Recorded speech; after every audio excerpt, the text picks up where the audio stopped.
I've been asked to talk about modern-day American imperialism. That's a rather challenging task. In fact, talking about American imperialism is a little bit like talking about triangular triangles. The United States is the one country that exists, as far as I know, and ever has, that was founded as an empire explicitly. According to the Founding Fathers, when the country was founded, it was a nascent empire. That's George Washington. Modern-day American imperialism is just a later phase of a process that has continued from the first moment without a break, going in a very steady line. So we're looking at one phase in a process that was initiated when the country was founded and has never changed. The model for the Founding Fathers, borrowed from Britain at that time, was the Roman Empire. And they wanted to emulate it. I'll talk about that a little. Even before the Revolution, these notions were very much alive. Benjamin Franklin, 25 years before the Revolution, complained to the British that they were imposing limits on the expansion of the colonies. And he objected to this. He, borrowing from Machiavelli, he admonished the British, I'm quoting him, that a prince that acquires new territories and removes the natives to give his people room will be remembered as the father of the nation. And George Washington agreed. He wanted to be the father of the nation. His view was that the gradual extension of our settlement will as certainly cause the savage as the wolf to retire, both being beasts of prey, though they differ in shape. I'll skip some contemporary analogs that you can think of. Thomas Jefferson, the most forthcoming of the Founding Fathers, said, "We shall drive them, the savages, we shall drive them with the beasts of the forests into the stony mountains, and the country will ultimately be free of blot or mixture," meaning red or black. Wasn't quite achieved, but that was the goal. Furthermore, Jefferson went on, our new nation will be the nest from which all America, north and south, is to be peopled, displacing not only the red men here, but the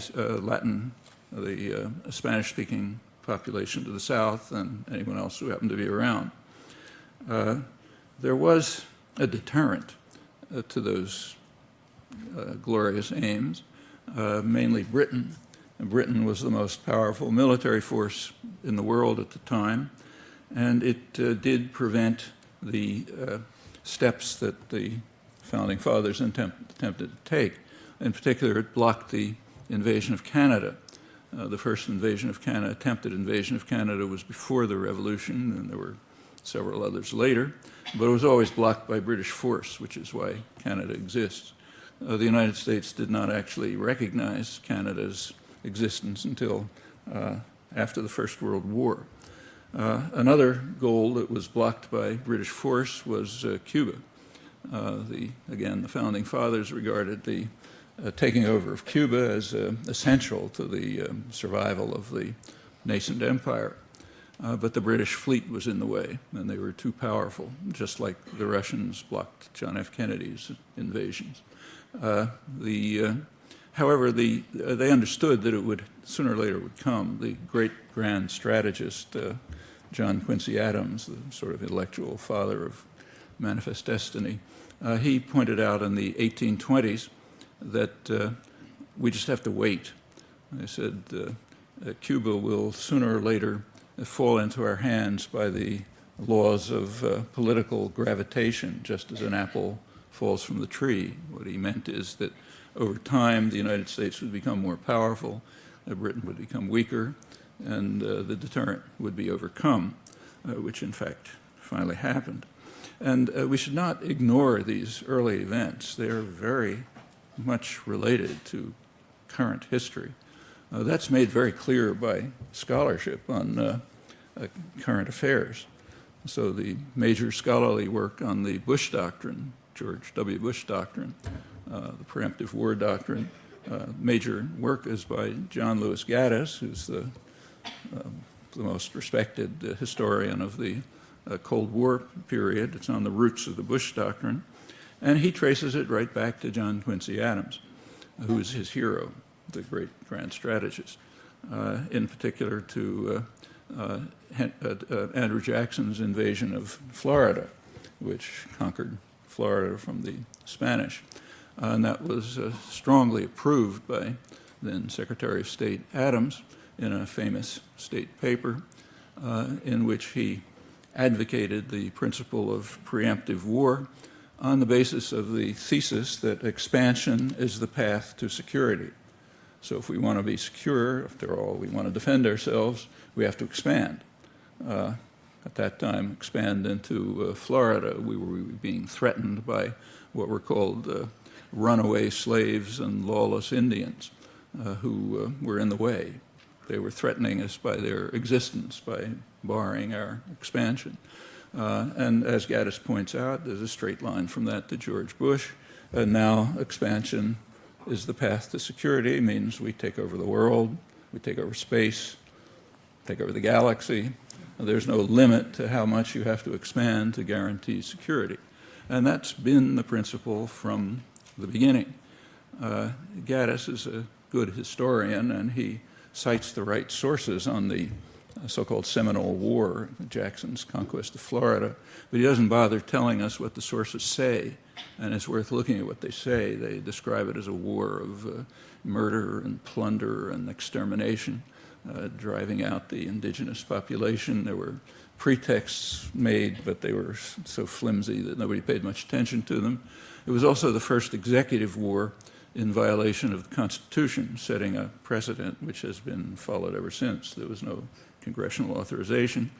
It's all a lie. Adams lied through his teeth to Congress. I mean, it's all very familiar. So Gaddis is correct. It is the model for the Bush Doctrine. He approves of both of them, but that's a moral judgment. But his analysis is correct, yes. What's happening now traces right back to the wars of extermination and plunder and murder and lying and deceit and so on, executive wars of that John Quincy Adams was the great spokesman for. Adams, incidentally, later in his life, regretted this. After his own contributions were well in the past, he condemned the Mexican War as an executive war and terrible precedent. It wasn't a precedent. He'd established the precedent. And he also expressed remorse over what he called that hapless race of Native Americans, which we are exterminating with such merciless and perfidious cruelty. They knew what they were doing. Contemporary history likes to prettify it, but if you read the descriptions and the observations by the people who were involved, they knew exactly what they were doing. He expressed regret for it, but of course his own role was long past. It's commonly argued that American imperialism began in 1898. That's when, in 1898, the U.S. did finally succeed in conquering Cuba, what's called in the history books liberating Cuba, namely intervening in order to prevent Cuba from liberating itself from Spain and turning it into a virtual colony as it remained till 1959, setting off hysteria in the United States, which hasn't ended yet. Also taking over Hawaii, which was stolen by force and guile from its population, Puerto Rico, another colony, soon moving to the Philippines and liberating the Philippines, also liberating a couple of 100,000 souls to heaven in the process. Again, the reverberations of that extend right to the present with ample state terror and the one corner of Asia that hasn't undergone a high development, something we're not supposed to notice. But the belief that the imperial thrust started in 1898 is an example of what historians of empire call the salt water fallacy. the belief that you have an empire if you cross salt water. In fact, if the Mississippi River were as wide as the Irish Sea, the imperial thrust would have started much earlier. But that's an irrelevance. I mean, expanding over settled territory is no different from expanding over the waters. So what happened in 1898 was just an extension of the process that began when the nascent empire, as it saw itself, was formed in its first moments. The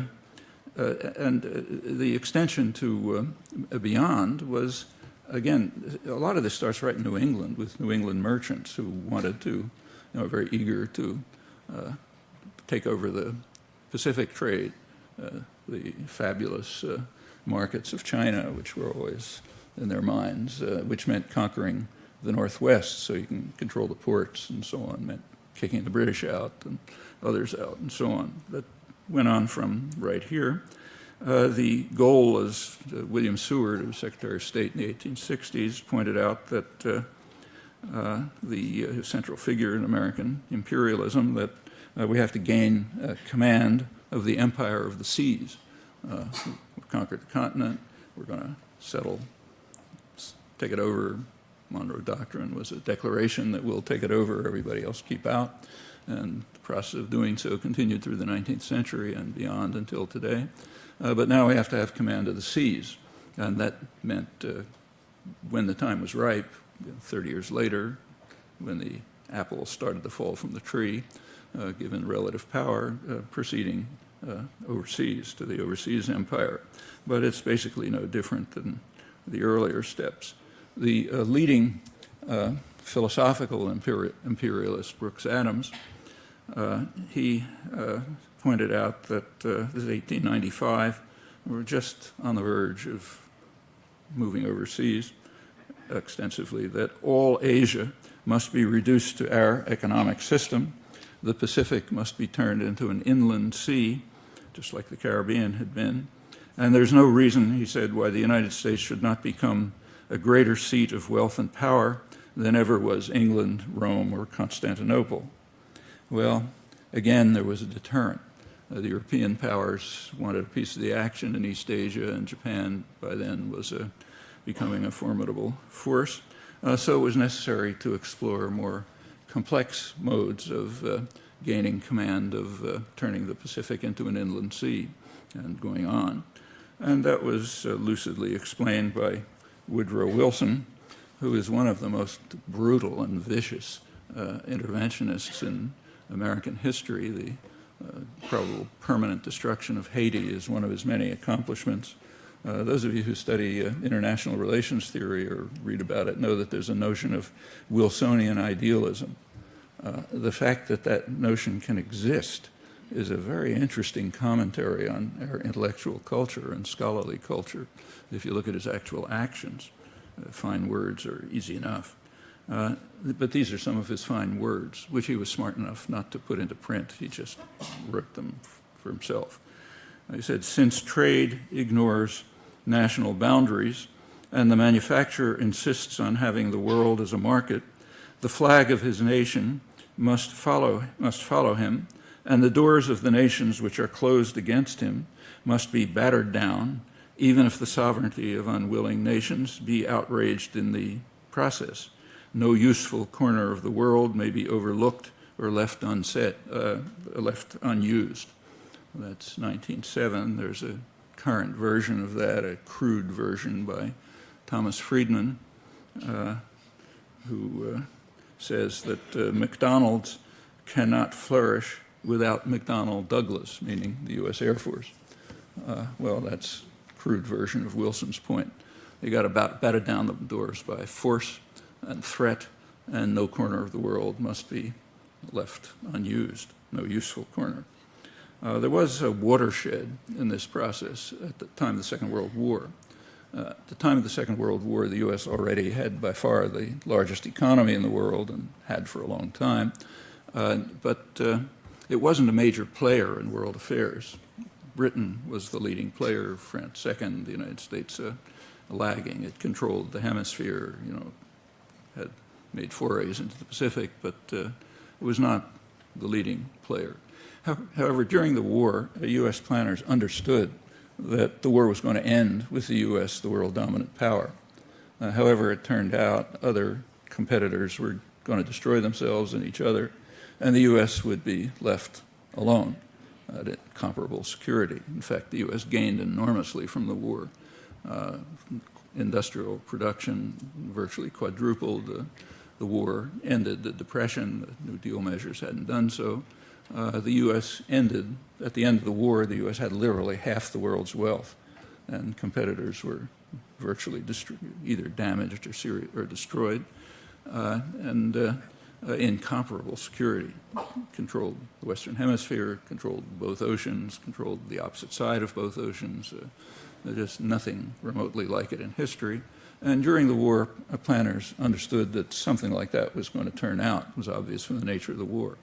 From 1939 to 1945, there were high-level meetings, regular meetings of the State Department planners and the Council on Foreign Relations, the sort of main external non-governmental input into foreign policy.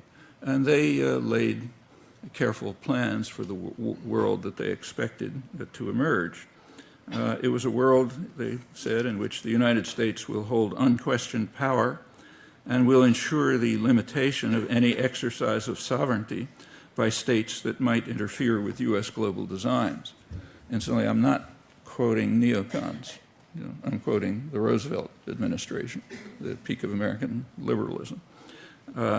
They called for what they called an integrated policy to achieve military and economic supremacy for the United States and bar any exercise of sovereignty by anyone who would interfere with it. And they would do this in a region that they called the Grand Area. Well, in the early part of the war, 1939 to 1943, the Grand Area was defined as the Western Hemisphere routinely, the former British Empire, which the U.S. would take over, and the Far East. That would be the Grand Area.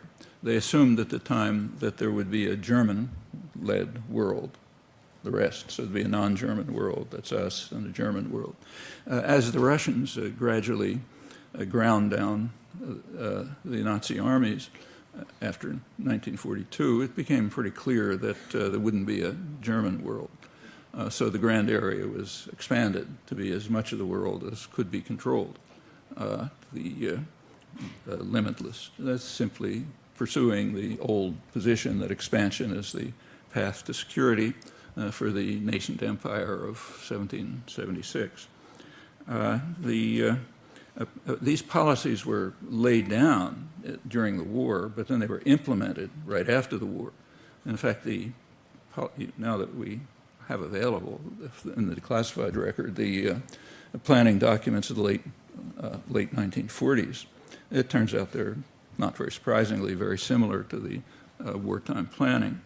One of the leading figures was George Kennan, who was head of the State Department policy planning staff.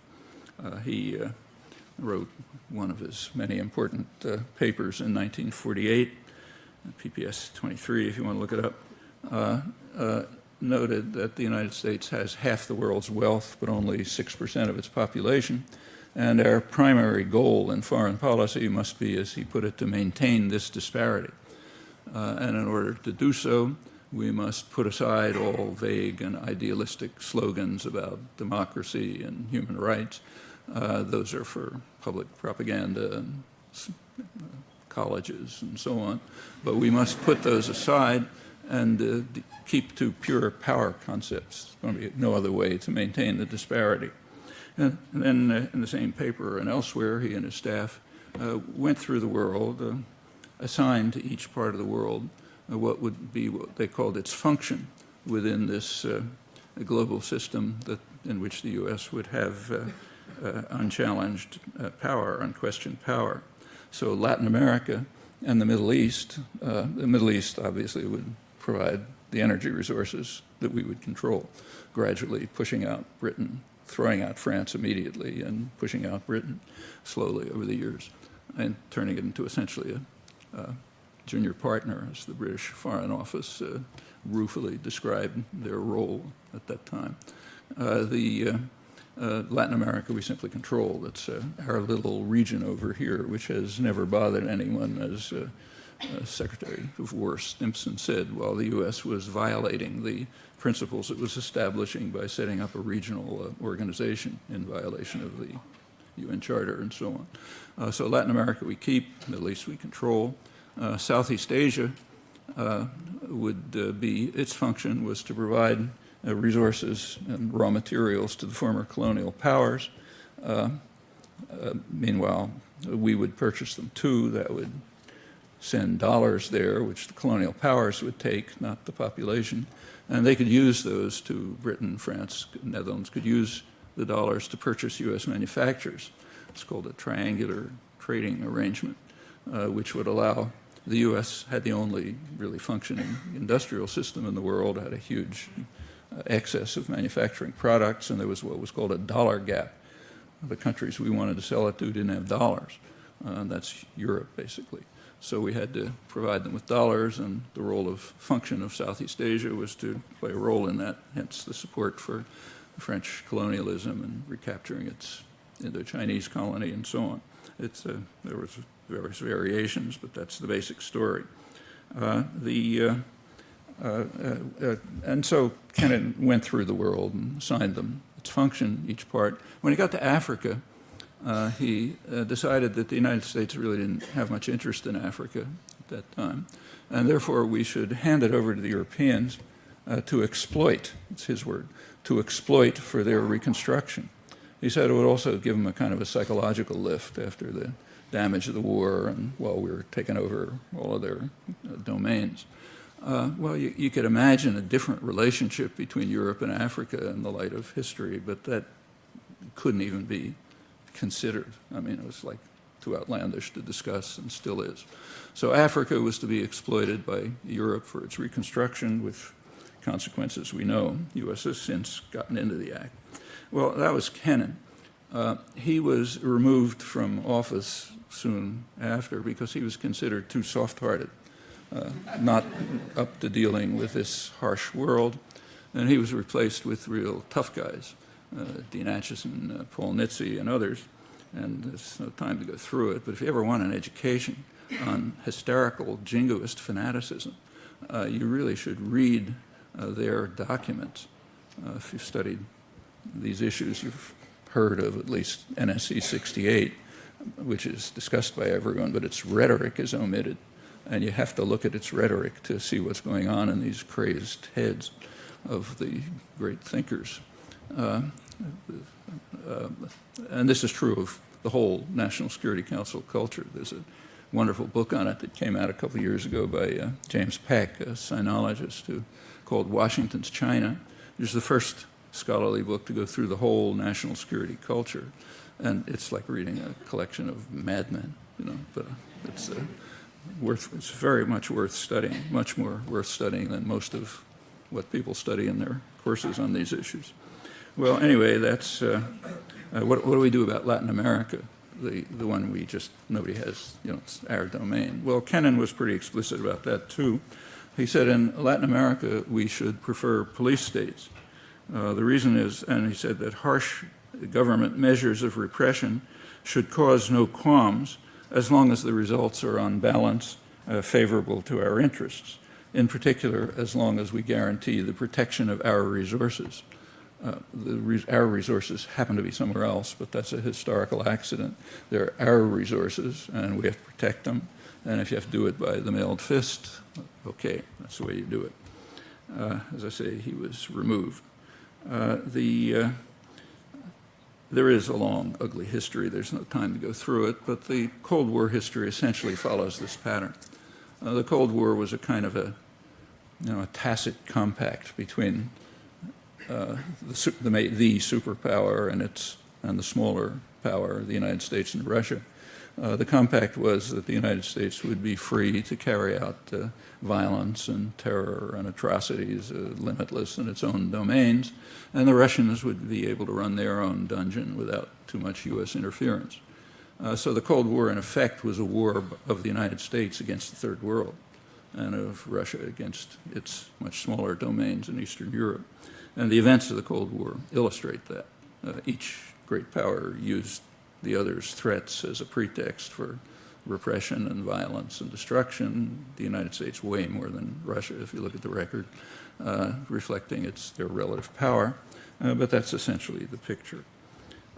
You can see in fact, for the United States, the war was basically a war against, the Cold War was a war of, basically a war against independent nationalism in the Third World, what was called radical nationalism. Radical means doesn't follow orders. So this constant struggle against radical nationalism, in particular, a leading thesis all the way through is that even the smallest place, if it becomes independent, is a serious danger. It's what Henry Kissinger called a virus that might infect others, like even a tiny place, Grenada or something. If it has successful independent development, others might get the idea that we can follow, the rot will spread, as Atchison put it, so you got to stamp it out right at the source. It's not a novel idea. Any mafia don will explain it to you. The Godfather does not tolerate it when some small storekeeper doesn't pay protection money. Not that he needs the money, but it's kind of like a bad idea. Others might get the idea. And in particular, small, weak countries we have to crush them with particular violence so that others, because there it's easy, nobody can stop you, and others get the point. That's a large part of international affairs, right to the present. Well, to learn about what the Cold War was about, the obvious place to look is what happened when it ended. Okay, so November 1989, the Berlin Wall fell, Soviet Union soon collapsed. So what did the United States do? How did it react? I mean, the pretext for everything that had happened in the past was, the Russian monster, the monolithic and ruthless conspiracy attempting to take over the world, as John F. Kennedy called it. Well, now the monolithic and ruthless conspiracy was gone. So what do we do? Well, it turns out what we do is exactly the same thing, but with different pretexts. And that was made clear instantly. A couple of weeks after the Berlin Wall fell, the United States invaded Panama, killing unknown numbers of people. We don't count our victims. According to Panamanian human rights groups, maybe a couple of thousand people, bombing the slum, El Chorrillo slum. The Panamanians take this seriously. In fact, last December, they once again declared a national day of mourning about referring to the invasion. I don't even think it made the newspapers here. I mean, when you crush ants in your path, you don't pay much attention to their, what they may have to say about it. But they invaded Panama, had to veto some Security Council resolutions. The point of the invasion was to kidnap a kind of a minor thug, Noriega, who was kidnapped, brought to the United States, tried, sentenced, long sentence, a sentence for crimes that were real, but he had committed them when he was on the CIA payroll, almost without exception. Small footnote. But for that, we had to invade Panama and kill however many people it was, a couple of thousand probably, and install a government of bankers and narco-traffickers, drug trafficking shut up, and so on. But it was a successful invasion and applauded here. It was kind of a footnote to history. That's the kind of thing the U.S. does in its domains all the time. But it was a little different. For one thing, the pretexts were different. This time, it wasn't we were defending ourselves against the Russians. It was we were defending ourselves against the Hispanic narco-traffickers who were going to come and shoot up our kids and destroy the country and so on. And in fact, Noriega was a minor narco-trafficker who had mostly been working for the CIA. But he became unacceptable when he started dragging his feet on following orders, like he didn't participate enthusiastically enough in the U.S. terrorist war against Nicaragua and so on, so he obviously had to go. Well, one difference was that it had different pretexts.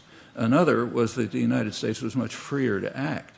That was pointed out right away by Elliott Abrams, who's now he's now back in office running Middle East affairs. He pointed out right away that the invasion of Panama was different from what had preceded because we didn't have to be concerned about the Russians stirring up trouble somewhere in the world. We were free to use force without impediment. Correct observation goes on right until today. Many of the violent acts that the U.S. has carried out since then, it would have hesitated seriously about if there was a deterrent. But now there are no deterrents anymore, so you do what you like. That was a change. Again, if you want to learn more about what the Cold War was about, have a look at the documents that were produced right afterwards. This is George Bush I. Right after the early 1990, he gave his new budget request, there was a new national security strategy, and they described what the post-Cold War world would be. Turns out, exactly as before. We still have to have a huge, massive military force, but we have to maintain what they call the defense industrial base.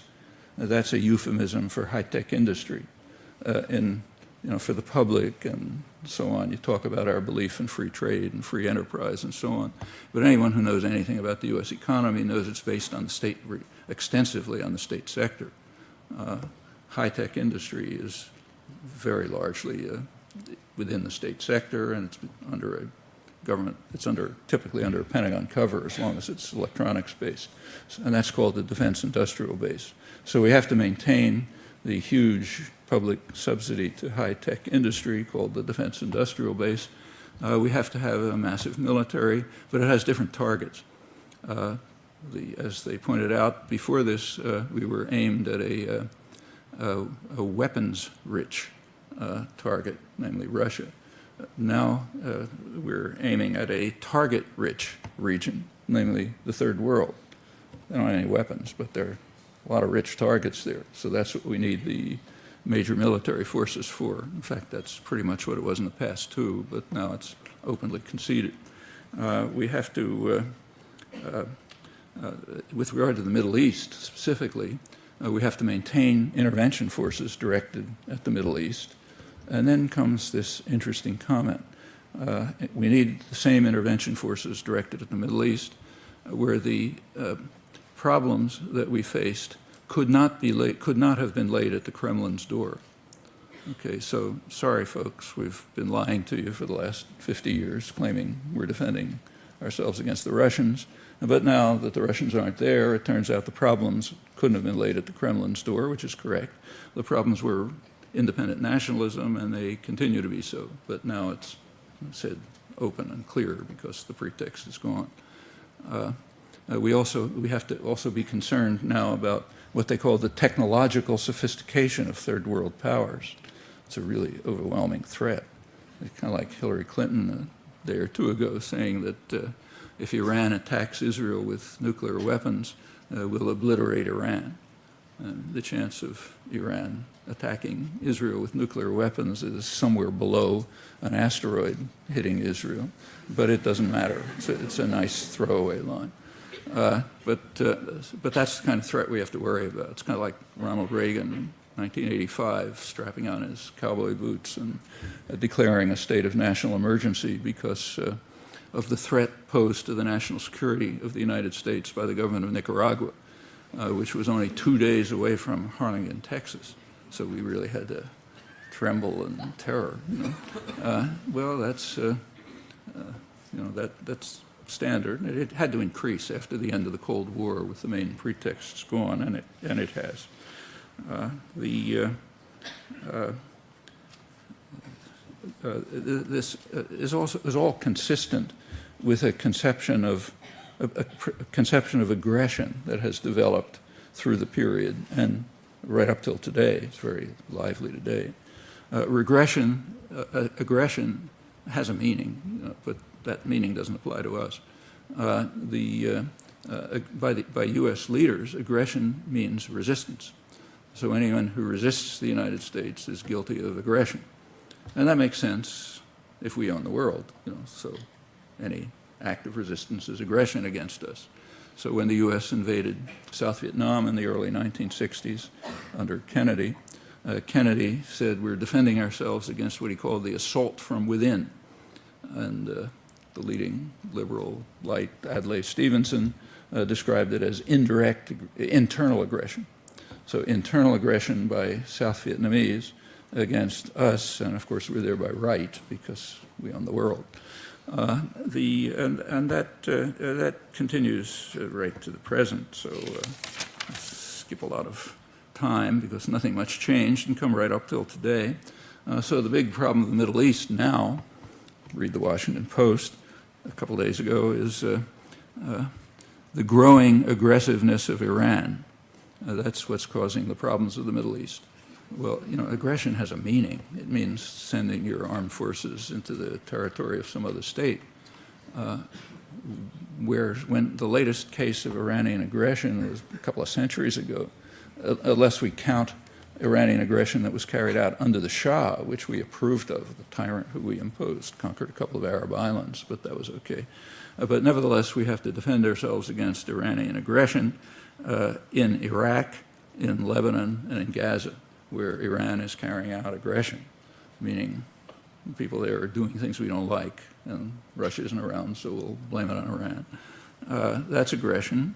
There's a lot of discussion about aggression inside Iraq, carried out by the renegade cleric, Muqtada al-Sadr.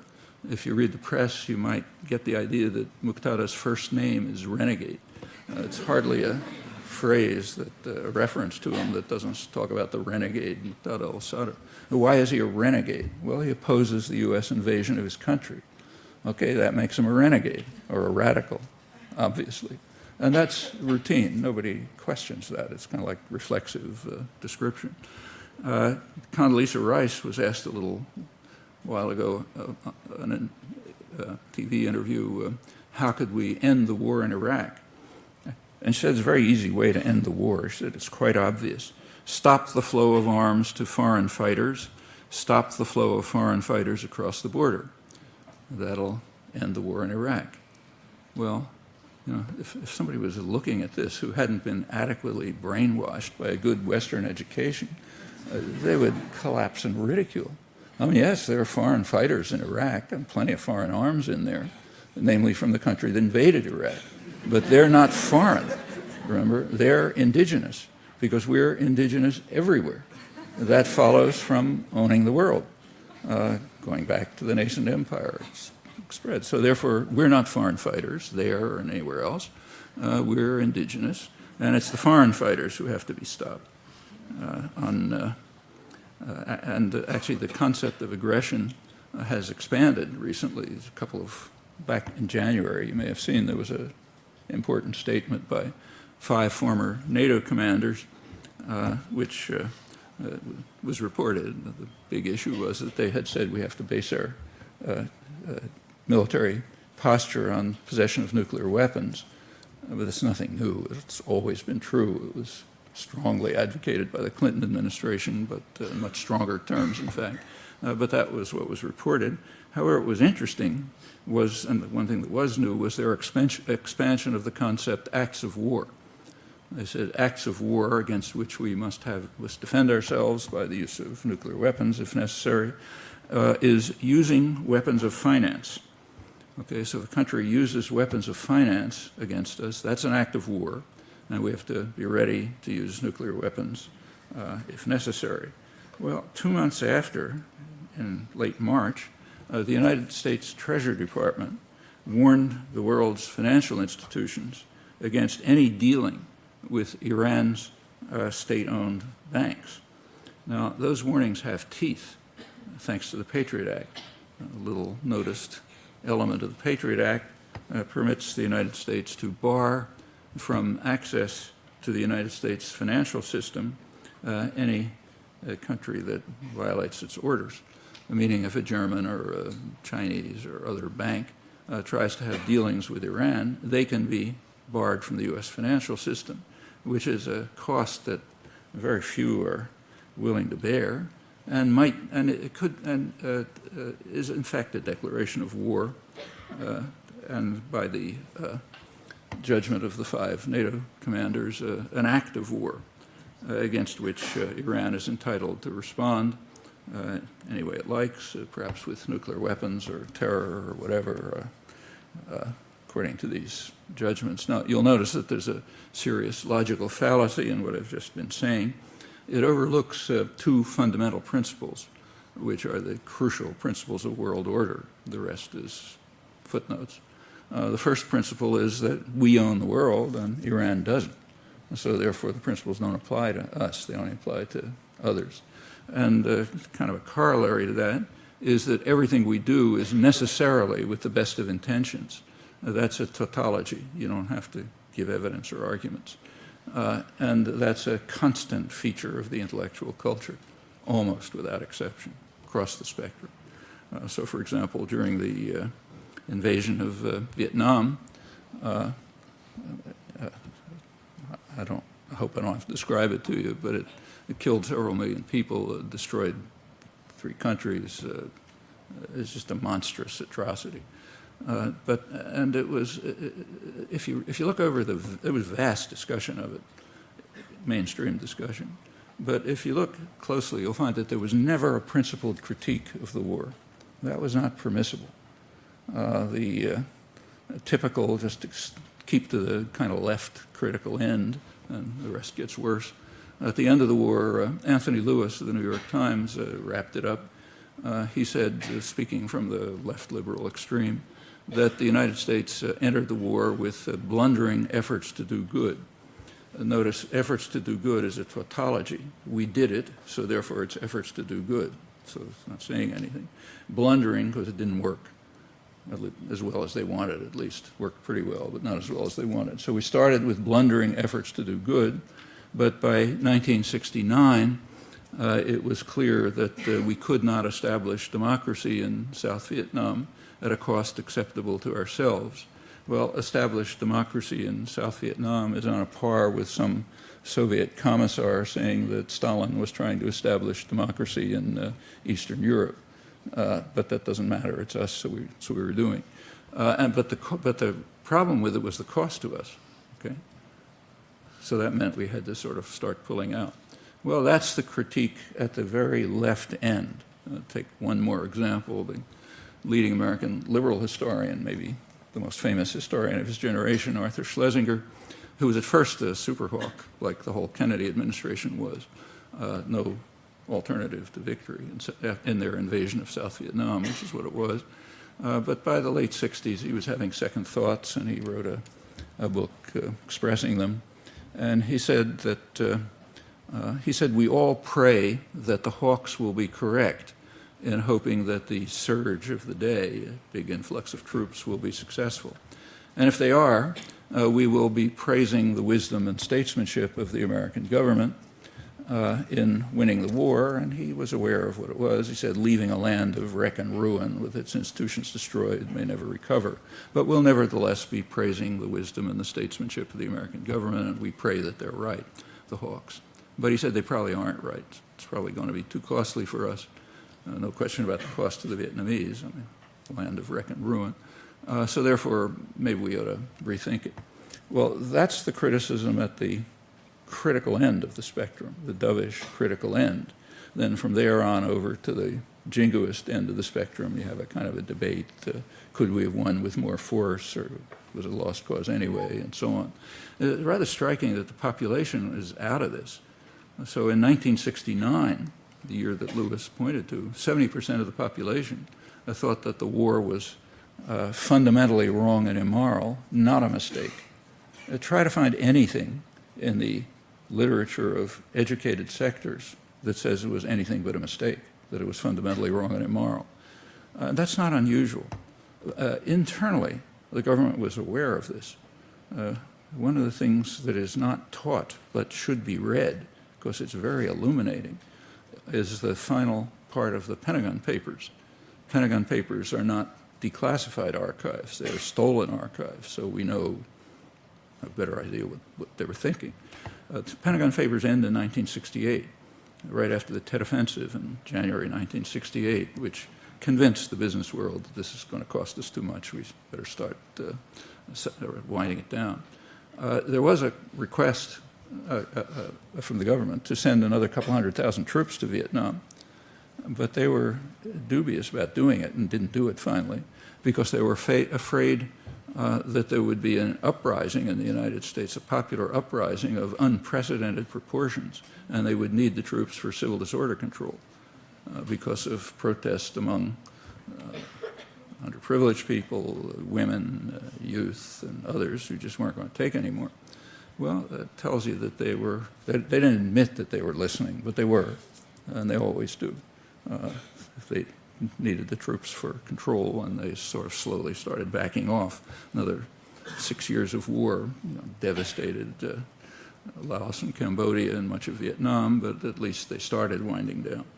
Well, that was 1969. Notice that you can take the rhetoric about the Vietnam War and translate it almost verbatim into discussion of the Iraq War. There is no principled critique within the mainstream. And nobody can, by principled critique, I mean the kind of critique that we would carry out reflexively and do when somebody else commits aggression.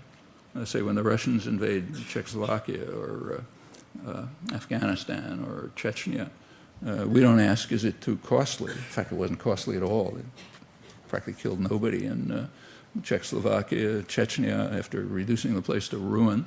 Apparently it's functioning pretty well. In fact, according to Western correspondents, if David Petraeus could achieve anything in Iraq like what Putin achieved in Chechnya, he'd probably be crowned king or something like that. But nevertheless, we condemn it rightly. Doesn't matter whether it worked or not, or whether it was costly to them or not. Or when Saddam Hussein invaded Kuwait, killing probably a fraction of the number of people that Bush killed a couple of months earlier when he invaded Panama. But we nevertheless denounce it as aggression. No, that's a principled objection. But when we carry out aggression, it's inconceivable. And that goes back to the principles that I mentioned. We own the world, and everything we do is, by definition, good in intention. So the worst that it can be is what Barack Obama calls a strategic blunder, or what Hillary Clinton calls getting into a civil war which we can't win. In fact, Iraqis overwhelmingly blame the civil war on us, but that's irrelevant too. That's the level of critique, and it follows from the principles that I mentioned, and it governs news coverage too. In fact, pretty openly. Here's John Burns, who's the dean of correspondence, most senior, most respected correspondent in Iraq after a long career. He says that the United States is the prominent economic, political, and military power in the world, and has been the greatest force for stability in the world, certainly since World War II. It would be a dark day if the outcome in Iraq were to destroy the credibility of American power, to destroy America's willingness to use its power in the world to achieve good, to fight back against totalitarianism, authoritarianism, gross human rights abuses. Okay, in other words, that's the framework of reporting. Reporting must be cheering for the home team. Nothing else is conceivable because of the depth of these principles which are instilled into people in the educational system and propaganda. You can't see the world in any other terms. So it's neutral, objective reporting to say we're cheering for the home team. And it's quite open. That's interesting that he said it so clearly, but he says that's particularly true, he says, in the Middle East.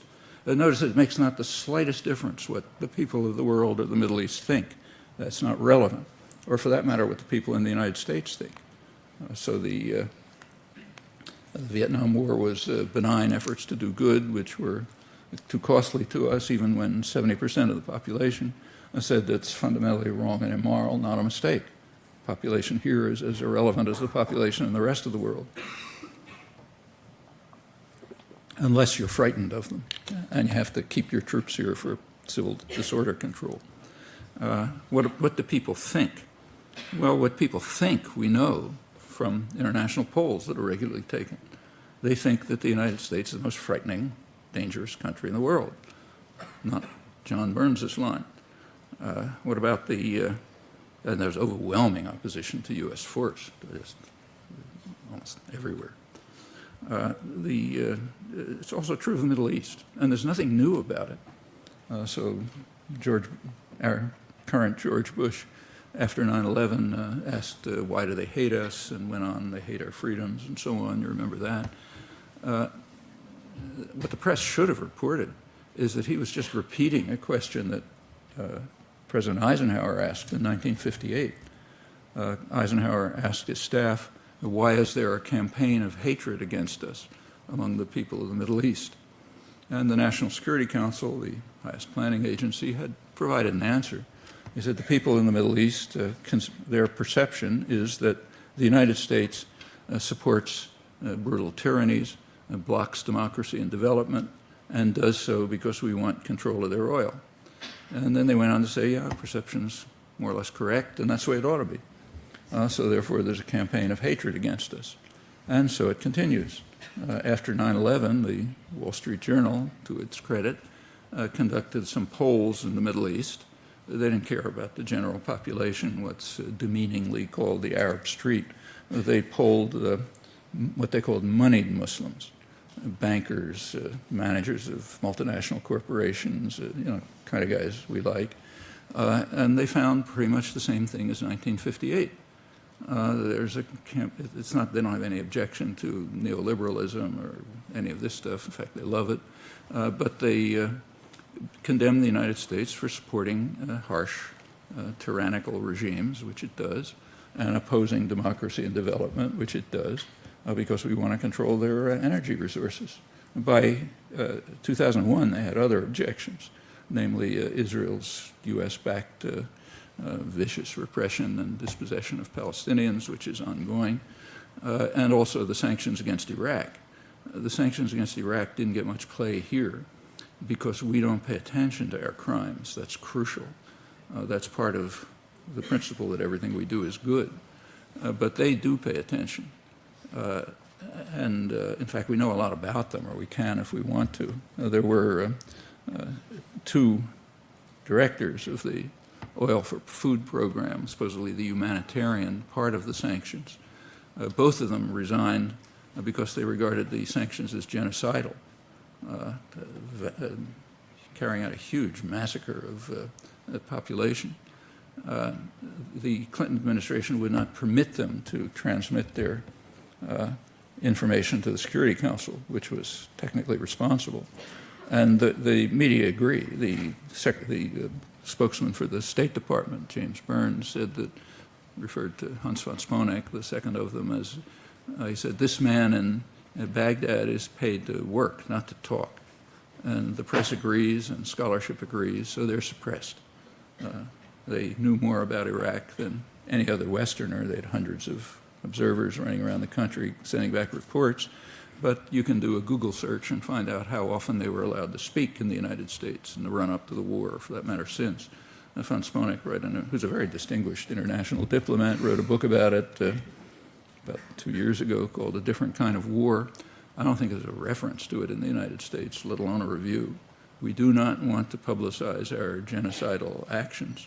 But people in the Middle East noticed and didn't like it, and that increased the campaign of hatred among the moneyed Muslims, our friends there. Don't have to think about the others. But it doesn't matter what they think.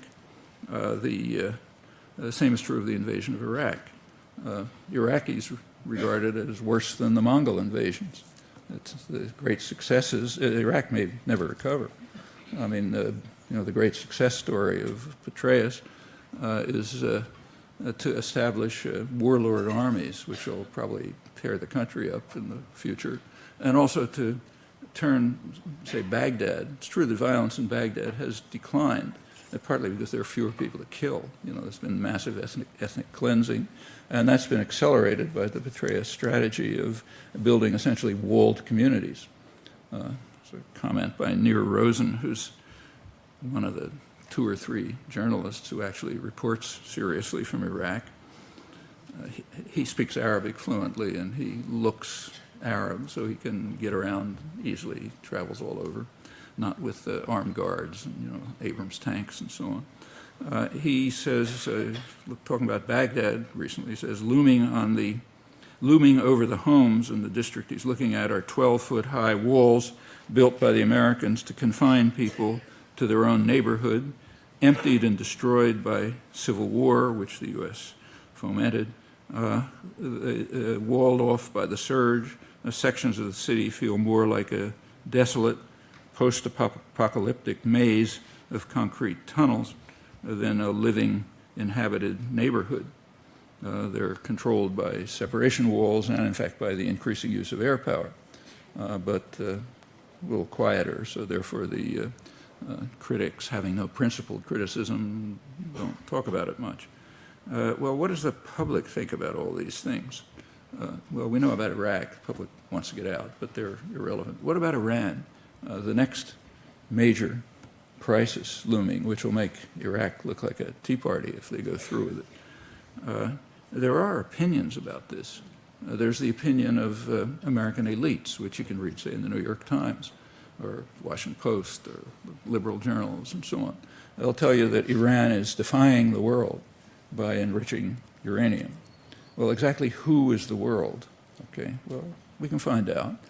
There is an organization called G77, 130 countries, includes the vast majority of the people of the world. They vigorously support Iran's right to all the rights guaranteed by the Non-Proliferation Treaty, including enriching uranium for nuclear power. So they're not part of the world, okay? Now, what about the American population? An overwhelming majority of the American population agrees with G77, namely that Iran should have the right to produce nuclear energy, but not nuclear weapons. So the American population is not part of the world. So non-aligned countries are not part of the world. You know, American population is not part of the world. Obviously, Iranians are not part of the world. So who's left? Well, the world consists of people who follow Washington's orders. You can't say it includes the United States, because the overwhelming majority of Americans are not part of the world. They oppose this, just as on many other issues. And that goes on without comment, you know, correctly if we're cheerleaders for the home team. And that's the framework for discussion. Is there a solution to the crisis with Iran, which is extremely serious? If the U.S. goes through with its plans, parent plans, like I said, it might make Iraq look like a tea party. Well, there are solutions, potential solutions. One of them is what I just said, that Iran should have the rights of any signer of the Non-Proliferation Treaty. Israel, Pakistan, and India also ought to have those rights if they sign the treaty. Since they haven't done it, they don't have those rights, but of course they're doing it because we say it's okay. But that's the opinion of the large majority of Americans. And the same large majority, this runs around 75%, says that a nuclear weapons-free zone should be established in the region, including Iran, Israel, American forces deployed there, and so on. Well, that would end the crisis. Is that possible? Well, it's supported by the large majority of Americans, but as I mentioned, they're not part of the world. It's Iran's official policy, but they're not part of the world. The U.S. and Britain are formally committed to it, in fact, more so than any other powers, for a very simple reason, which we would read about if we had a free press. When the United States and Britain went to war with Iraq and tried to find a thin legal cover for it, they appealed to UN Security Council Resolution 687, 1991, which ordered Iraq to get rid of its weapons of mass destruction. And as you remember, Britain and the United States claimed they hadn't lived up to it. Well, you know, you're all literate. You can read Resolution 687. It commits the United States and Britain to work to establish a nuclear-free weapon zone in the Middle East. Okay, so if you can appeal to it as a justification for aggression, you're compelled to follow its provisions. But to point that out would be really to break the rules. And you can, again, do a Google search and see if you can find anyone anywhere near the mainstream who's ever bothered to point this out. Another way to move towards a solution would be to end the threats against Iran. The threats, if anyone cares, are a violation of the UN Charter, but for outlaw states, that's irrelevant. Again, the large majority of the American population thinks we should end the threats and move to normal diplomatic relations with Iran. Well, if these steps were taken, the crisis would essentially be over. So we can ask, who's defying the world? If the world includes its people, you know, including the American people. And the answer is very simple and straightforward. Those who are defying the world are the ones in power in Washington and in London and in the editorial offices and the university faculties and so on. They're defying the world. but not Iran, not on these issues. And in fact, it's a serious matter because it could lead to total disaster. And the same is true on other issues. So the other major live issue in the Middle East is Israel-Palestine. Well, what does the world think about this? There is an international consensus supported by about 2/3 of the American population, supported by former non-aligned countries, supported by the Arab world, formally at least supported by Europe, obviously Latin America. In fact, everyone. Iran supports it, Hamas supports it. It's for a two-state settlement on the international borders with, meaning pre-June 67 borders with minor modifications. Who opposes that? Well, for the last 30 years, the United States has opposed it, and it continues to oppose it. And Israel, of course, opposes it, though if the U.S. would support it, Israel would necessarily go along. So the problem is right in Washington. This begins in 1976, when the U.S. vetoed the first Security Council resolution calling for a settlement in these terms. It was introduced by the Arab states, backed by the PLO. Actually, it even goes back earlier to 1971, when President Sadat of Egypt offered Israel a full peace treaty in return for withdrawal from occupied territories. What he cared about was withdrawal from the Sinai, where Israel was kicking out thousands of peasants and settling. Israel, he didn't say anything about the Palestinians. They were not an issue at the time. Israel recognized it as a genuine peace offer and decided to reject it. They made a fateful decision, preferring expansion to security. Peace treaty with Israel would have ended security problems. Egypt would have ended security problems. The important question is what would happen in the United States. You know, the Godfather. Well, Kissinger managed, there was a battle, a bureaucratic internal battle in the United States. Kissinger won, and the U.S. followed his policy, which he called stalemate, meaning no negotiations, just force. Okay? That set the stage for the 1973 war and on to a whole list of horrors since. And up till today, the United States and Israel have been leading the rejectionist camp. By now, they are the rejectionist camp, not the U.S. population, but the government. So who's defying the world on this issue? Is there a possible settlement? Sure there is, but it resides here. In fact, on issue after issue, the major problems happen to be right here, which is a very optimistic conclusion because it means that we can do something about it. It's here that we can have an influence, not elsewhere. I'll stop.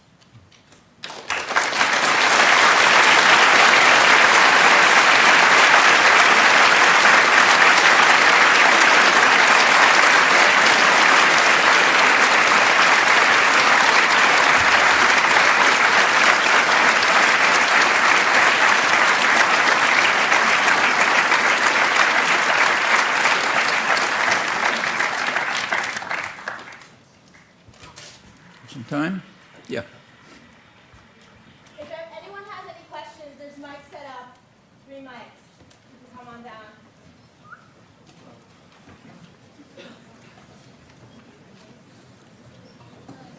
Contrary to what was said here in the introduction, the New York Times, of course, did not say that you were the most important intellectual alive, and you know that well.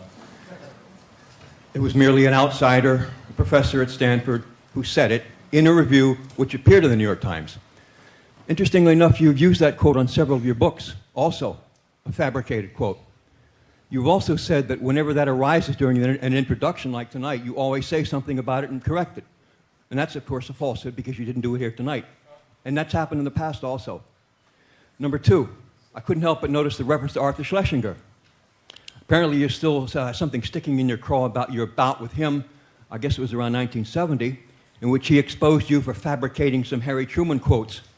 That was the exchange in which he dubbed you an intellectual crook. So I guess that's still sticking in your craw even now. And finally, as to this notion of cheering for the home team, which obviously you don't do, there's somebody else you're cheering for. So I'd like you to be very forthright, like some leftists do, who say they are cheering for our opponents in various places around the world, quite clearly. Do you have the courage to tell us right now that you are pulling against us in Iraq and Afghanistan, that you're hoping we fail, that you support the terrorists, or you might call them freedom fighters, hoping they kill Americans? We get the point, yeah. Can I go through these points? On the first one, the quote, it was not by somebody interviewed, it was by a reviewer in the New York Times. He was interviewed. He wasn't, you said he was interviewed. I did not say that. Listen up. You did, but it doesn't matter. A book review. It was a book review, right? And it's true that I didn't bother to correct it tonight, but I almost always do it because it's funny. It's a very funny thing. What he actually said is, he's the most important intellectual in the world. How can he write such terrible things about U.S. foreign policy? I like that quote, so I It's not accurate either. invariably correct it. You say you see it on the backs of books. If you take a look at the publishing industry, you'll find that the author has absolutely no control over what appears in blurbs. Nothing. If I had a choice, I'd tell them not to use it, of course, and I often do. But they like to use it, and then I correct it when it's brought up. That's because I think the actual quote is quite interesting. So that's one. As for Schlesinger, you've got the story backwards. I criticized Schlesinger on these points in a book that appeared in 1969, which he was furious about.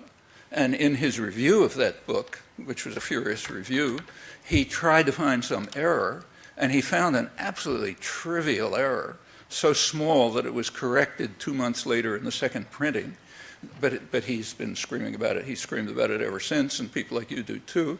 The error was that in quoting a speech by Harry Truman, okay, instead of quoting his actual speech, I quoted a virtually verbatim paraphrase of it by a leading respected commentator, James Warburg.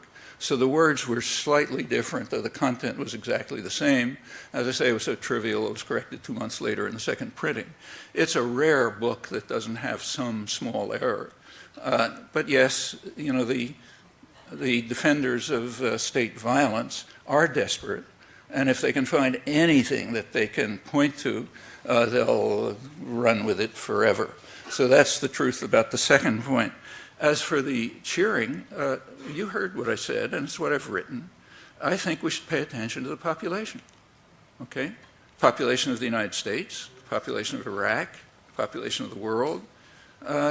We should pay attention to what they think. Of course, those who are, supporters of state violence think we shouldn't.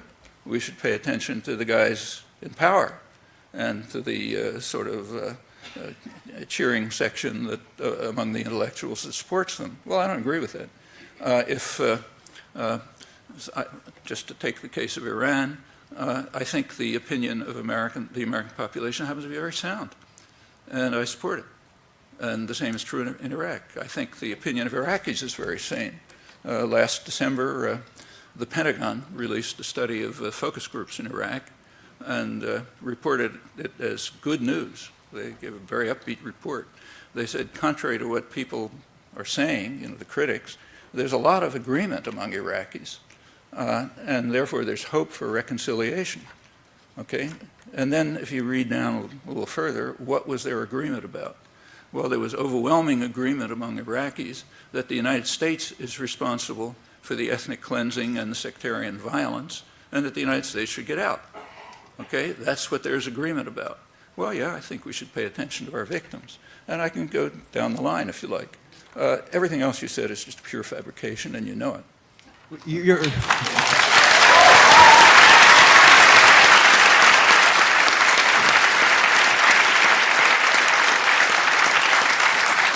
If you want to write me an email about it, I'll be glad to give you, You haven't got the courage to tell who you're cheerleading for. Pardon? You haven't got the courage to tell us who you're cheerleading for. You've made your point. Let's go.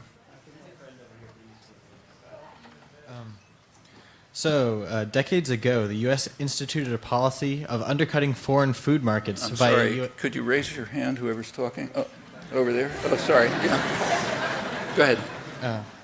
Decades ago, the U.S. instituted a policy of undercutting foreign food markets via U.S. subsidies. Recently, U.S. farm subsidies have shifted to ethanol markets, much to the chagrin of almost every third world nation, and furthermore, much to the disinterest of almost every major media network. What role, if any, do you think this food crisis will play in U.S. expansionist policies? Well, just to clarify a little bit, when the ethanol craze began, it was overwhelmingly cheered by the media and commentators and so on, not by everyone. I mean, I wrote an article criticizing it. In fact, there was even an article in Foreign Affairs criticizing it. So there were critics. But it didn't take much thought to realize that shifting of cropland to ethanol production, to fuel, was going to cause an increase in prices of food and a shortage of food. I mean, you don't have to be a genius to figure that out. It's particularly true when it's U.S. ethanol. It wouldn't have been so obvious, and maybe wouldn't have even been true, if it was Brazilian ethanol. Brazilian ethanol is made from sugar. It's much more efficient, and it's much cheaper. And in order to keep the ethanol industry functioning here, the government has to, first of all, provide huge subsidies to agribusiness, and also to impose a huge tariff to prevent much cheaper and more efficient Brazilian ethanol from getting into the country. The technical term for that is free trade. Okay, but if it's so it's a big gift to agribusiness. It takes plenty of land away from crop production. That means that there's a shortage of corn, but also of a lot of other things. You know, if land is shifted to corn production, inefficient corn production for ethanol, it's not being used for soybeans and peas and so on. So that gets reduced. Same happening in the third world. Third world countries that are, say, producing soybeans may shift to using to crops that will be bought up by the rich for ethanol, and that's happening too. So it spirals, and yes, it's one of the factors leading to a very serious food crisis. Just how much of a factor that is pretty hard to estimate. So the drought in Australia is also a big contributory factor, but you know, all of that's kind of irrelevant. We can't do anything about the drought in Australia. The one factor we can do something about is the use of cropland for fuel. And ethanol is not particularly efficient from the point of view of pollution or energy inputs and so on and so forth. So all across the board, it was, I think, a disaster, and it was understood to be, anyone who thought about it from the beginning, and it ought to be terminated. If anybody wants to use ethanol, they should break down the protectionist barriers and the subsidies to agribusiness and use Brazilian ethanol. It's causing, all of this is part of a whole system of undermining third world farmers. So one of the big effects of NAFTA is, intended effects, is to drive Mexican peasants off the land. Mexican peasants cannot compete with highly subsidized U.S. agribusiness. It's kind of obvious. So slowly being driven off the land. It's going to get worse now that Mexico has been forced to eliminate all tariffs. And they flood into the cities. They lower wages, which is very good for U.S. manufacturers who are exporting production there.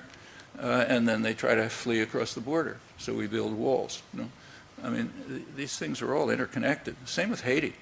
I mean, when one of the things that American cheerleaders are supposed to cheer the government about is that Clinton sent the Marines to put an end to terror in Haiti in 1995. That part is true, but there's a little more. The elected government, the Aristide government, first elected government in Haiti, was a populist, independent government led by what we call a radical priest, meaning liberation theologist concerned about the poor. It was overthrown a couple of months later by a military coup, as anticipated. The U.S. had done everything possible to try to undercut it in those few months. The U.S. immediately turned to supporting the military coup, violating the Organization of American States embargo. That was under Bush 1. Under Clinton, the violations increased. Clinton actually authorized the Texaco Oil Company to send oil to the military junta and the rich elite in violation of his own presidential order. In 1995, Clinton decided that the population had been tortured enough, and it was pretty miserable. I was there for a while. So he figured that's enough. We'll let the elected government go back, but on a condition. The condition was that they accept very harsh neoliberal regime. I mean, drop all your tariffs, drop all support for local production, and so on. Well, the outcome was completely predictable. I'm not saying it in retrospect. I and others wrote about it at the time. Haitian rice farmers are pretty efficient, but they cannot compete with highly subsidized U.S. agribusiness exporters. So now Haiti's short of food, and you're getting food riots. Yeah, predictably. That's the consequence of following such policies. And again, it doesn't take genius to figure them out. It's kind of like an elementary school student can figure it out. And this is happening in many places. So your point is very significant. There is a major food crisis, and we're not helping.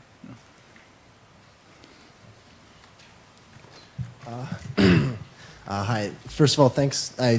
I want to thank you a lot for all the intellectual inspiration. All these matters are a lot more interesting now that they make sense. And I've been following the news a lot lately with Iraq, and it seems like there's some deal of escalation going on in Iraq.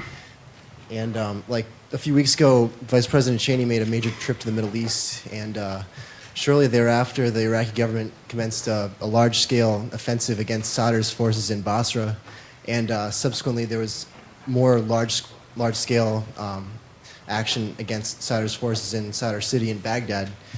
And there was an interesting phrase that was used in an article I saw. There were Iraqi tanks attacking Sadr City. I'm sorry, I didn't hear the last. It was interesting that they used the phrase Iraqi tanks, which are storming Sadr City. But I was thinking about this, and it seems like our policy on the war in Iraq has been almost remarkably restrained. It seems like we've been concentrating mostly on like the green zone and the oil infrastructure. And so given these recent escalations, I was wondering if you thought perhaps we're going to attempt to ferment some kind of like increased violence and bloodbath, and perhaps use that as a pretext for additional action in Iran. And I was wondering what your thoughts are on this. Well, you're right that the war in Iraq is restrained by comparative standards. Killed 100,000 people, maybe over 1 million, may have destroyed the country forever. It's worse than the Mongol invasions and so on. Yeah, but that's restrained. For example, it's nothing like the attack on Vietnam. I'm not even close. The Iraq War has never reached the scale of Vietnam in about 1965. You know, at that time there was no protest. And there are a couple of reasons for that. One reason is that the American population is much more strongly opposed to aggression than it was in the 1960s. That's part of the civilizing effect of the activism in the 60s. It had a big effect on the population, on all kind of things. Support for civil rights, for women's rights, the environmental movement, you know, all the kinds of things I was quoting about the American Indians. Those were standard attitudes in the 60s, not even questioned. The kind of things that kids were reading in school texts, say my own children in the late 60s, you couldn't find in the most backward, crazed part of the country today. It wouldn't be permissible. All of this is a civilizing effect. That's why the 60s are constantly condemned as the time of troubles, you know, kids going crazy and so on. They committed a crime. They civilized the country. And one of the forms of civilization was opposition to aggression. So contrary to what is commonly said, protest against the Iraq War is far beyond protest against the Vietnam War at any comparable stage. At this stage of the Vietnam War, there was no talk about withdrawal. In fact, the first book on withdrawal was written by Howard Zinn, who you know, and it was, I think, 1967. That's the time when there was 500,000 American troops there. The countries had been torn to shreds, extended to the, and that could barely be mentioned because it was so far out. Actually, he asked me to write a review of it, which I did in Ramparts, because nobody would mention it. Well, now, at a much lower stage of aggression in Iraq, everyone has to say something about withdrawal. Maybe they don't mean it, but they have to say something. That's a big change. So one reason why it's restrained by comparative standards is there's just way more opposition. I mean, after all, the Iraq War is the first war in the history of Western imperialism that was massively protested before it was officially inaugurated. And that's never happened before, not that I can think of. So that's one factor. But there's another more important factor. Vietnam didn't matter much to the United States. I mean, if the country was wiped off the map, the U.S. didn't care.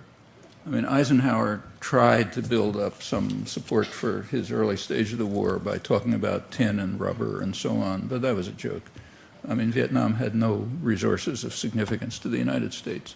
The concern about Vietnam was what I mentioned, the virus infection theory. There was deep concern that successful independent development in Vietnam might spur others to take on the same efforts. The rot might spread to Thailand, maybe to Indonesia, maybe even to Japan, which was called the super domino by John Dower, a leading Japan historian. Japan might have to accommodate to an independent Southeast Asia. That would have meant the United States had lost the Pacific War, which they weren't prepared to do in 1950. So there was a concern about Vietnam, but it had nothing to do with its resources. And in fact, the concern was overcome just by wiping the place out. So the U.S.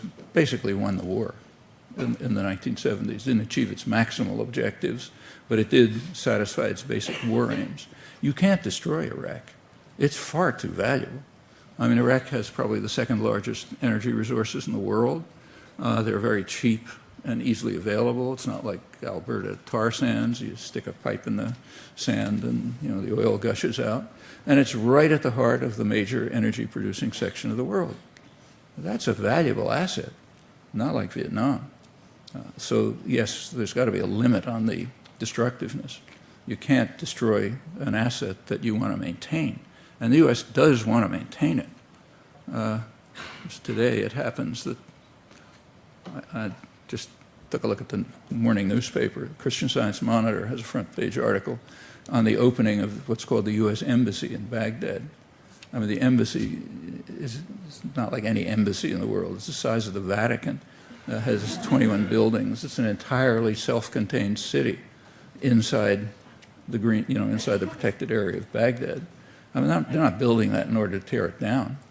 The major air bases that are being built around Iraq are huge facilities, and they are not being built with the intent of tearing them down. And they're supported by the Democrats. They fund them. And the idea, it clearly is to try to figure out some way to establish a client government which will be able to function, but much like the government in Chechnya functions. They're Chechens, they have their own security forces, or like, say, the Vichy government under the Nazis. It was a French government, French security forces, French police, French officials, and so on. The Germans sort of hanging around in the background. Actually, it's pretty much the way the Russians ran most of Eastern Europe. It was Czech troops, Polish troops, and so on and so forth. So try to set up something like that, the traditional imperial structure, but making sure that it's a base for U.S. power and that the U.S. controls it. And we don't really have to debate this any longer because it's public. Not much of a fuss was made about it. In fact, I don't even think it was reported. But in last November, there was a declaration, an agreement by George Bush and what's called the Iraqi government, which is a little enclave inside the green zone, never gets outside it, which we call the Iraqi government, the client government that follows our orders. So an agreement was made between them, which is interesting. It permits the U.S. to maintain effectively permanent military bases and operations inside Iraq. It has all kind of pretexts, but that's what it amounts to. And rather brazenly, to my surprise, it says that the Iraqi economy must be open to foreign investment, privileging U.S. investors. That's unusual. It's unusual to see such a brazen statement of crass imperialism. The Iraqi economy means oil. Nobody cares about the asparagus they grow. So it must be open to foreign investment, unlike other countries which have controlled their own resources. And it must privilege U.S. investors. I mean, that's more extreme than the most extreme war critic ever said. And Bush underscored it in one of his many hundreds of signing statements a couple of months later in January.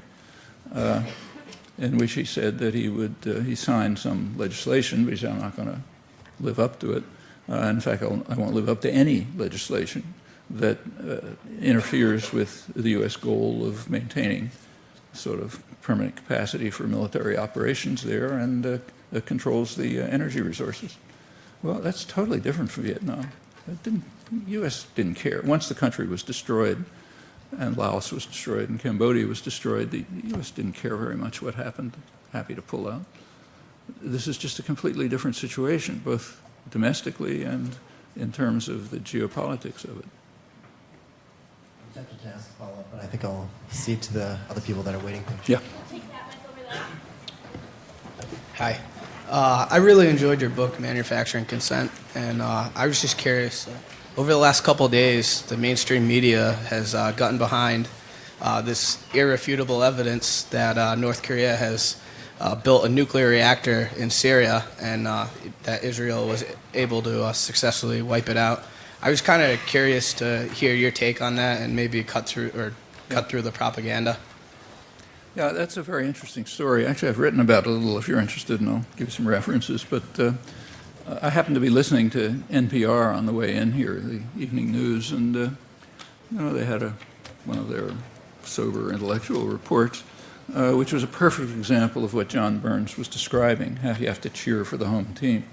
It described about half the story. It said that all of this is very interesting evidence that North Korea isn't living up to its obligations, and then there are the hawks who say we should, break up all discussion and attack them or something, and the doves who say maybe we should give them a little more time and so on. Well, yeah, it's probably true that North Korea isn't living up to all its obligations in its declaration, but it's also true that the United States is not living up to its obligations. In fact, in the rare reporting on this that you can occasionally find, the last report was that the original agreement was that Iraq would dismantle its nuclear facilities and produce a declaration of its nuclear activities, and the United States would join with the other 6 powers in providing Iraq with fuel, with other aid, and the U.S. would enter into normal diplomatic relations and remove them from the isolation of North Korea by taking them off the list of states that support terror and so on. Well, the U.S. has done none of that. Furthermore, there's a history of this. The same negotiations, same agreement, pretty much, was reached in September 2005. North Korea agreed to dismantle, to end all nuclear weapons-related operations, all nuclear operations, end them all verifiably, and the United States, in return, would enter into diplomatic relations, remove the threats to Korea, and provide it with a light water reactor and a couple of other things, and end all threats. Okay, that would have ended the crisis. A couple of days later, the United States carried out what the 5 NATO generals now call an act of war against North Korea. They closed down North Korean financial operations, which happened to be in a small bank in Macau. It was probably a trial run for what they're now doing against Iran to see how it would work. Well, that's a very serious attack on a country, to isolate it from the international financial system, no exports, no imports, and so on and so forth. And it was almost certainly done in order to undercut the negotiations that had just been reached. And in fact, North Korea reacted as you'd expect, carried out a nuclear test, went on to develop missiles and so on. And that's been the history all the way back. North Korea may have the worst government in the world, but they've been following a pretty pragmatic course on this. When the U.S. gets more aggressive, they get more aggressive. When the U.S. gets more conciliatory, they get more conciliatory. And it's been running steadily all the way through. So that's the other part of the story. And there's another part of the story that's even more significant. I don't know if North Korea has been providing anything to Syria or not, but there would have been an easy way to stop this, a very easy way. In 1993, North Korea and Israel were on the verge of an agreement by which Israel would recognize North Korea, and North Korea would terminate all weapons-related activities in the Middle East. Now, that would be very important for Israel's security, but the Clinton administration said no. They wouldn't let them do it. And when the Godfather speaks, you got to listen. So that agreement was never reached. And if that agreement had been reached, we would not be having any discussion about whether North Korea is doing anything in Syria or not. Well, that part of the story is knocked out. Now, it's not that it's secret. You know, if you do some research or you read the arms control literature and so on, yeah, you can find it. Actually, I've written about it too and have others. But it's certainly not the headline where it ought to be. It's not something that people know. Another small point was made by Andrew Cordesman, who's one of the leading Middle East security specialists in the United States, who suggested that maybe this whole flap is just a warning to Iran, saying, you know, we got our eyes on you. And if you do anything, or even if you don't do anything, we'll pretend that you did, and you're in trouble. You know. So yes, there's a lot to the story. But exactly what's going on, we don't know, and probably won't know until declassified documents come out someday, if they ever do. Thank you.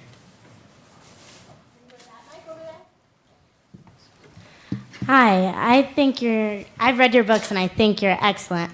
My question is, most people, we can sit here and have a discussion on the problems that we've had in the past in Panama or Guatemala and Cuba, and we can also talk about how we supported the Shah and we basically affected the Iranian Revolution. But the fact is that most people in America don't even know that at one point we supported Saddam Hussein.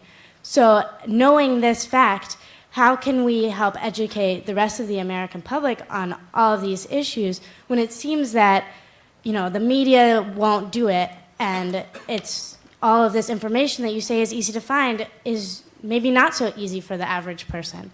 So yeah. See, first of all, you're right about supporting Saddam Hussein, but very few people know the extent of the support. I mean, in 1982, Saddam Hussein was hanged a couple of months ago, or a year ago, whatever it was. And if you look, he was hanged for crimes that he committed in 1982. He was alleged to have ordered the killing of 150 or so people, which by his standards was like, toothpick on a mountain. But that's what he was judged for. But it was kind of interesting to see the commentary on it. Something else happened in 1982. In 1982, the Reagan administration removed Iraq from the list of states supporting terror, which is a name for the list of states we want to go after. It has nothing to do with supporting terror. So they removed it from the list in order that the U.S. could start providing aid and support to their friend Saddam Hussein. Donald Rumsfeld went shortly afterwards to, sign the friendly agreement. And through the 1980s, the U.S. was one of a number of states who gave support to Saddam Hussein. A lot of it was agricultural support, which he desperately needed, and it was a big boon to U.S. agribusiness, but also weapons support, means to develop weapons of mass destruction and so on. This went on right through Saddam Hussein's worst atrocities, the Halabja massacres, the Anfal massacres, everything. Use of chemical weapons. It went all the way through. There was some protest. Congress protested now and then, but Reagan vetoed any effort to do anything about it. George Bush #1 came along. He was a particular admirer of Saddam. In 1989, at the very time of the invasion of Panama, just as the invasion of Panama was going on, Bush overrode the Treasury Department and authorized new aid to his friend Saddam Hussein. The press cooperated by not reporting it. Also in 1989, Bush invited Iraqi nuclear engineers to the United States to get advanced training in weapons production, nuclear weapons production. Okay, that's also 1989. Early 1990, Bush sent a high-level senatorial delegation to Iraq, led by Bob Dole, Republican Senate Majority Leader, who was then presidential candidate a couple of years later. And the purpose of the delegation was to send George Bush's good wishes to his friend Saddam, to ensure him that he could disregard the kind of protests he hears now and then from the American press. We have this free press thing here, and we can't shut all these guys up, and told him that they would take off from the Voice of America anybody who was criticizing him. That was generally kind of a love session. That was April 1990, okay? A couple of months later, Saddam Hussein disobeyed orders, or maybe misunderstood orders, which is possible, and invaded Kuwait. Okay, shifted instantly from favored friend and ally to reincarnation of Hitler. You don't disobey orders. Like I said, any mafia don understands. That's the support. And incidentally, shortly after that, Washington returned to support for Saddam Hussein. After the war was a murderous, destructive war, way beyond anything that was needed to get Saddam out of Kuwait. But right after the war, by March 1991, the U.S. had total control, military control of the region, control of the air, everything. And there was a large Shiite uprising in the south, which probably would have overthrown Saddam. But the U.S. authorized Saddam to crush it. They authorized him to use aircraft, military helicopters, and so on to crush the uprising, killing probably tens of thousands of Shiites in the south. General, what was his name, Schwarzkopf, who was a general, said later that he was fooled by Saddam. He didn't realize that when he authorized Saddam to use military aircraft, he'd actually use them. So kind of, we were tricked. But it was explained pretty frankly by the New York Times. The chief diplomatic correspondent, Thomas Friedman. A chief diplomatic correspondent means State Department spokesperson in the New York Times, just relays State Department propaganda. He said, he wrote a clear column. He said the best of all possible worlds. He supported the decision to allow Saddam to crush the uprising. He said the best of all worlds for the United States would be an iron-fisted military junta ruling Iraq just the way Saddam did, but with a different name, because he's now kind of embarrassment. And so we have to settle for second best, Saddam himself. The Middle East correspondent for the New York Times, who's still their top Middle East correspondent, Alan Cowell, he said, well, it's kind of unpleasant watching all these people get massacred. He said, but there's a consensus among the United States and its allies, namely Britain and Saudi Arabia, that the best hope for stability in Iraq is Saddam Hussein, not the people who are trying to overthrow him. Okay, so therefore we have to let Saddam crush the uprising that might have overthrown him. The stability is a technical term. It means following U.S. orders. Okay, so that's stability, and Saddam's more hopeful for stability than Iraqis. In fact, what I've said is, the worst possible outcome is that Iraqis might rule Iraq. We're not going to allow that. Independent nationalism is not to be accepted. That's why Muqtada al-Sadr is a renegade and so on. And in fact, through the 90s, it's the same story. If you look at the main effect of the sanctions, Clinton's sanctions, they were murderous and destructive, but they strengthened Saddam Hussein. They undermined opposition to him. They compelled the population to rely on him for survival, which is probably the reason he wasn't overthrown. Otherwise, he probably would have had the same fate as Ceausescu and Suharto and Mobutu and a whole bunch of gangsters, not very different from him, who the U.S. supported until the end. But in fact, that's exactly what was said by Dennis Halliday and Hans von Sponeck, the two directors of the Oil for Food program, who, as I said, knew more about Iraq than certainly any Westerner. So maybe so, but it's crucial that Iraqis not rule Iraq. Yes, there was support. Now, how do we get any of this stuff to the American people? Well, how do you get anything else to the population? Was it you who quoted Margaret Mead at the beginning? Yeah, that's the way you do it. Everything happens exactly the way you said. Exactly, take the civil rights movement, the women's movement, the Vietnam anti-war movement. Pick anything you like. The environmental movement starts with small groups of people doing things, and gradually it grows. And finally, it gets to the point where, as in the case of the anti-Vietnam war movement, where the government was afraid to send troops because they'd need them for civil disorder control. All that happened within about 2 years. And it just changed the world. I mean, a striking example is the women's movement. You know, it's not that, I mean, there were feminists before, but until the 1960s, you know, there was nothing much was happening. And within a couple of years, it changed the country and the world dramatically. It's probably the major impact of the 60s on the world. And it happened just by consciousness-raising groups, bigger groups, you know, activism wherever it was necessary, and so on. Civil rights movement was the same. A couple of black kids sat at a lunch counter, and you know, freedom bus riders started riding, and you know, pretty soon you had a huge mass movement, which didn't solve the problems, obviously, but solved a lot of them, made it a lot better. All right, we only have time for one more question. Earlier you mentioned Latin America and the U.S. Preference for police states. And I think we see those police states crumbling. Preference for what? I didn't catch. Police states. Police states. In Latin America.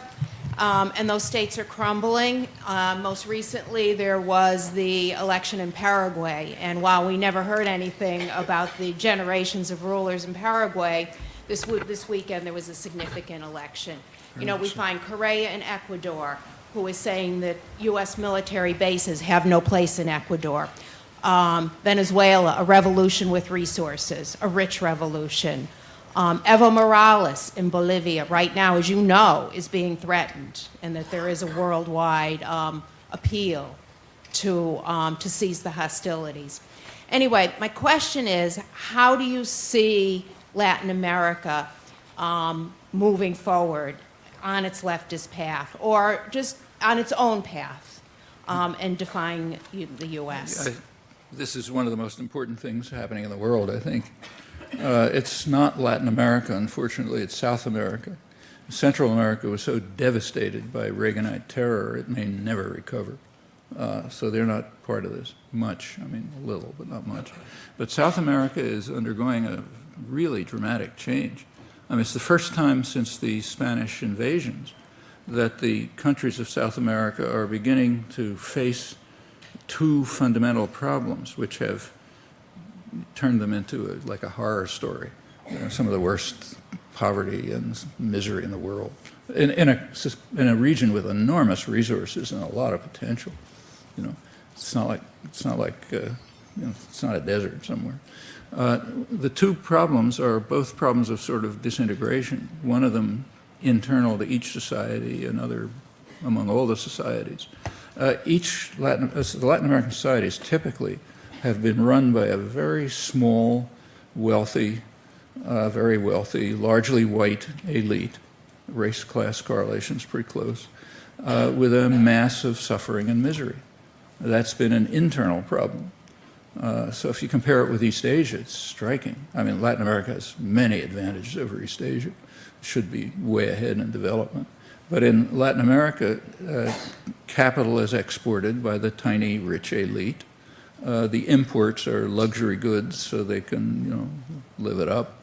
Their second homes are in the Riviera or someplace like that. The children go to school overseas. But they have almost nothing to do with their own population. No responsibility. They don't pay taxes, nothing. The disintegration among the countries is that they're all separated from one another. Like, there's very little interaction among them during the colonial period and even the period of independence. You can see that in the transportation systems and almost everything. Well, those things are changing. Strikingly, I think the most dramatic case is Bolivia, which is really impressive what happened. And you're right, it's under a lot of threat now. The white elite that's always run the place is infuriated that they had a democratic election for the first time. And the U.S. is just as infuriated. Democratic elections are a real danger. But they had a remarkable democratic election in which the large majority of the population, mostly indigenous, entered the political arena, elected someone from their own ranks on crucial issues, you know, not did you make a mistake, you know, did you say some phrase that you shouldn't have said, but on real issues, control of resources, issues of cultural rights, of justice, and so on, and they won. And they were not just pushing a button on election day. these were continuing struggles. Control over water, all sorts of things, sometimes very bitter struggles. And they had developed mass popular organizations, and they had a democratic election of a kind that is unimaginable in the United States or in the West altogether. And yes, now there's a serious effort to overturn it, this strong secessionist movement. We don't have documents, but I'm sure it's backed by the United States to try to support the rich, mostly white minority to pull out, and that happens to be where most of the natural resources are. And the majority wants to hold the country together and carry forward the significant changes that are taking place. And there's also, and that's happening in the other countries too that you mentioned, including Brazil, the most important. And there's a lot of integration going on. In fact, the whole region, almost the entire region, is sort of moving to the left. Well, the U.S. had means of stopping this, two means: violence and economic strangulation. And both means have been severely weakened. Korea throwing out the Manta Air Base is a symbol of the weakening of the weapon of violence. Traditionally, the U.S., when anything like this happened, the U.S. just carried out a military coup, or instigated a military coup, installed a bunch of gangsters, and that was the end of it. But they can't do that now. The last time the U.S. tried a military coup was in Venezuela in 2002, where they did manage to, the U.S.-backed military coup did manage to overthrow the government, but it was overturned within a couple of days. And there was huge protest all over Latin America, and the U.S. had to back off. And they haven't been able to do it since. The economic strangulation is also weakened. The economic strangulation in recent years has been, the instrument of it has been the IMF, International Monetary Fund, which is basically a branch of the U.S. Treasury. So the idea is, get the countries deeply indebted, to give impossible debts that they can never pay. The debts are not from the population, they're from the elites. The population didn't borrow the money and didn't gain anything from it. But the international rules are they're the ones who have to pay it. Okay, well, that's being overcome. Country after country is, as the Argentine president put it, ridding ourselves of the IMF, restructuring the debts, repaying the debts. Argentina did it with the help of Venezuela. Brazil did it in its own way. And the IMF is actually in trouble. It's not getting enough funding by debt repayment. And in general, the method of economic strangulation is declining, partly because of the integration. The countries are working together. The standard U.S. line now, the press, scholarship, and so on, is that there are two kinds. They have to admit that Latin America is moving left, but there's a good left and a bad left.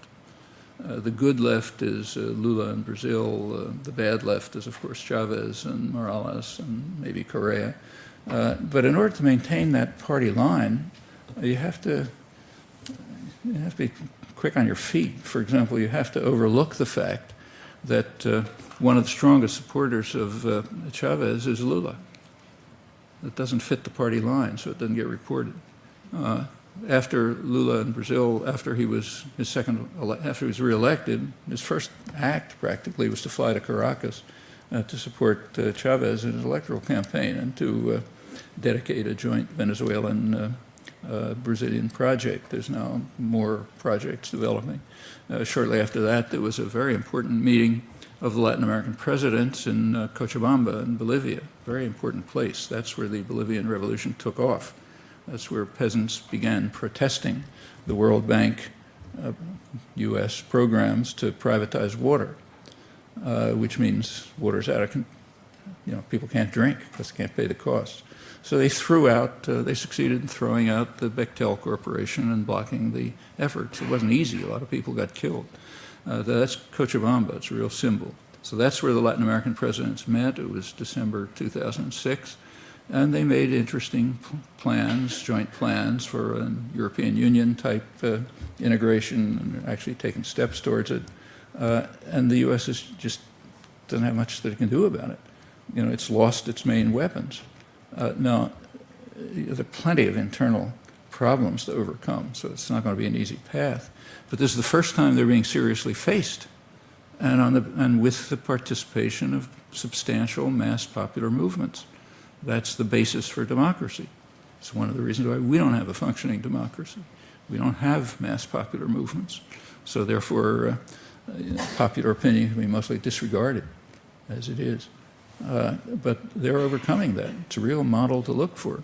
The U.S. is by no means giving up. You may have read in the paper a couple of days ago that training of military officers is being shifted from the State Department to the Pentagon. That's been going on for some time now, in fact, but they finally reported it. That's quite significant. Training within the State Department is at least theoretically under congressional supervision, meaning that there are human rights conditionalities and so on. And once it moves into the Pentagon, it's just a black hole. They can do anything they want. Nobody ever looks. Training and torture, or whatever you do. It's a weak control, but it's something. Furthermore, training of Latin American officers has shot way up. The U.S. is trying very hard to recreate a Latin American officer corps that will be able to follow its orders. I think it's now higher than it's ever been through the Cold War years. And the purposes are explicit. The training is designed to combat what's called radical populism. Well, in the Latin American context, radical populism means human rights activists, union leaders, priests organizing peasants, anybody who gets in the way. And that's the explicit goal of the training of officers. And training of officers just doesn't mean just teaching them. It means providing them with technology and weapons and connections and so on. So the U.S. is certainly trying to recreate the weapon of violence and also the economic weapons, but it's not as easy as it was. For one thing, there's much more protest here, which is a good thing. For another thing, the whole world has become more diverse. So the exporters in Latin America can now turn to China for markets, and China's investing. There are also South-South relations developing. So Brazil, South Africa, and India now have relations. All of these moves are very positive, I think, and could lead to the basis for some kind of authentic independence and also for overcoming the enormous internal problems. So these are all very hopeful signs, I think.